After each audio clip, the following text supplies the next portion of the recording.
They found her running barefoot down the empty country road, her pink dress caked with mud and her voice breaking through the quiet forest like a cracked bell. Her tiny hands shook violently as she chased the roaring motorcycles, her breath shredding against her ribs. The words she screamed were enough to freeze the blood of even the hardest men riding that day. "They hung my mom on a tree." If you're watching this right now, take a second, hit like, comment, share, and subscribe if you believe in kindness, second chances, and the power of stepping up when a life depends on it. And tell us where you're watching from. Now, let's begin. The leader of the Iron Heaven Riders. The man riding at the front of the long line of roaring Harley-Davidsons was called Colt Henderson, a broad-shouldered, silver-bearded leader of the Iron Heaven Riders, a group of tough but deeply loyal bikers who had seen enough hurt in the world to know when pain was real. When the little girl stumbled toward his bike, he braked so hard the tires screamed against the road. Behind him, nearly 100 riders slowed in a wave like thunder rolling to a stop. The little girl, later known to him as Harlo Grace, could barely breathe. Her face was streaked with tears and dirt, her legs wobbling like they were about to give up entirely. Colt could tell immediately that she had been running for a long time. He noticed the red marks around her wrists, the tremors in her voice, and the way her eyes darted around as if expecting something horrible to leap from the trees. This wasn't a child throwing a tantrum. This was a child who had seen something no child ever should. Harlo pointed with a shaking hand toward the thick forest beside the road. Colt glanced over his shoulder at his men, and without hesitation, he revved his engine and veered toward the trees, the rest of the riders following behind him like a storm made of steel and thunder. Harlo stumbled after them as fast as she could, but Colt lifted her gently into his arms and placed her in front of him on the bike.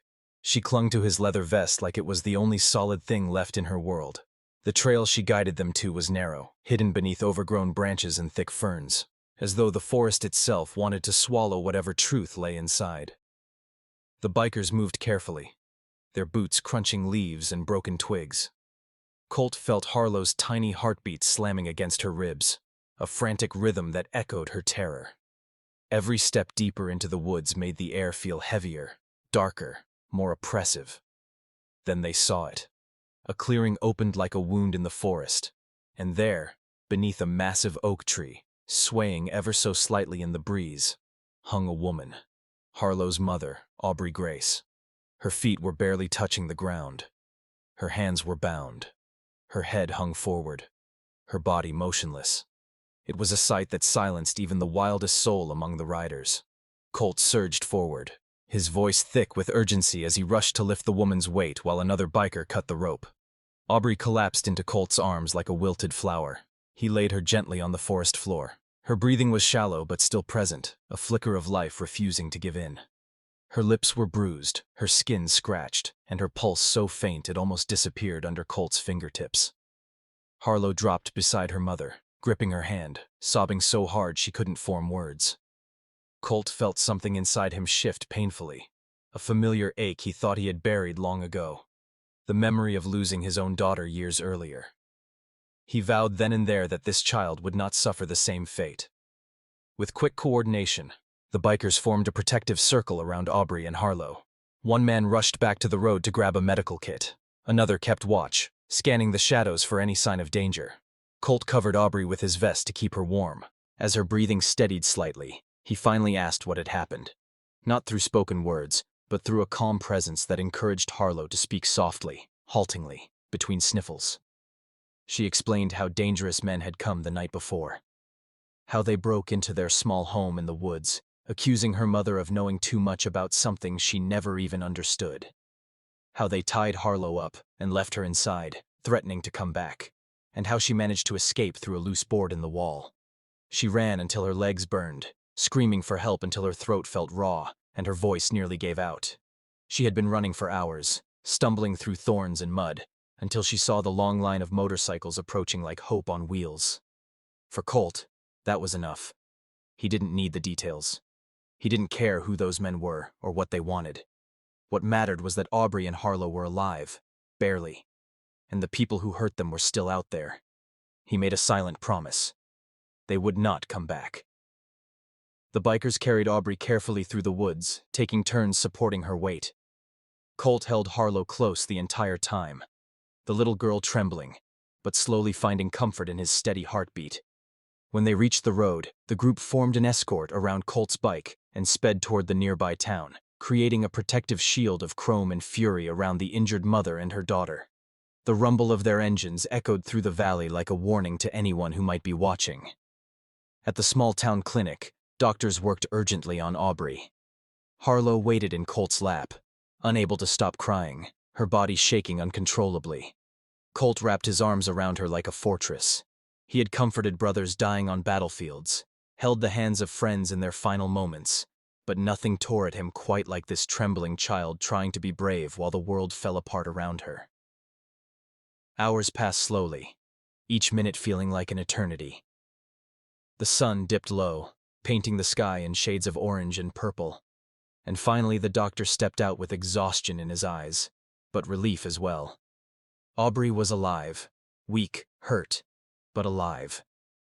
The news made Harlo burst into tears again, but this time with hope, not fear. Colt felt his own eyes burn with emotion. The bikers didn't leave.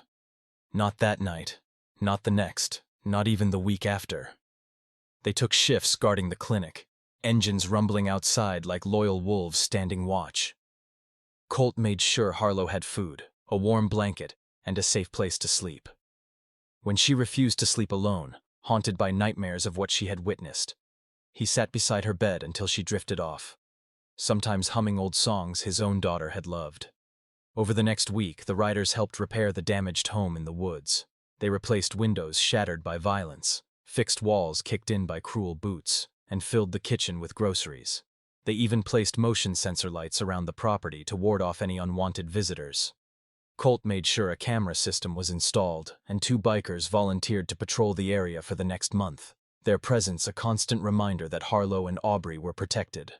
Harlo slowly began to smile again, small at first, barely there, then brighter as the days passed and safety became real. She would run to Colt whenever he visited, her arms wrapping around his rough, tattooed forearm with absolute trust. Colt, who thought his heart had no room left for fatherly love after losing his daughter, found himself waiting for those little arms each day, found himself healing in ways he never expected. Aubrey, recovering but still fragile, often watched from the porch with tears glimmering in her eyes. She knew that without these strangers, these rough, leather-clad men society often judged unfairly, she and her daughter would never have survived. They had become more than rescuers. They had become family.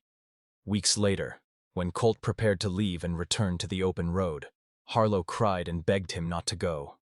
It was a plea that carved straight through him, reaching the deepest parts of his wounded heart. He knelt down, resting his big scarred hand on her small shoulder, and promised he would always return. And he kept that promise. He visited so often that the neighbors eventually joked that Harlo had adopted a biker as a dad. Birthday parties, school plays, scraped knees, and bad dreams. Colt was there for all of it. The Iron Heaven Riders became honorary uncles, showing up with gifts and terrible jokes that made Harlo giggle. The riders didn't just save Harlo and Aubrey that day in the forest. They became part of their lives, their protectors, their chosen family. The forest no longer felt threatening when the sound of motorcycles could be heard in the distance. The house no longer felt empty when leather boots stomped across the porch.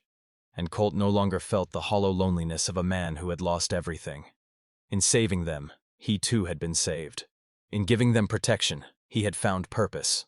In loving this little girl who had run barefoot down a country road screaming for help, he had found redemption.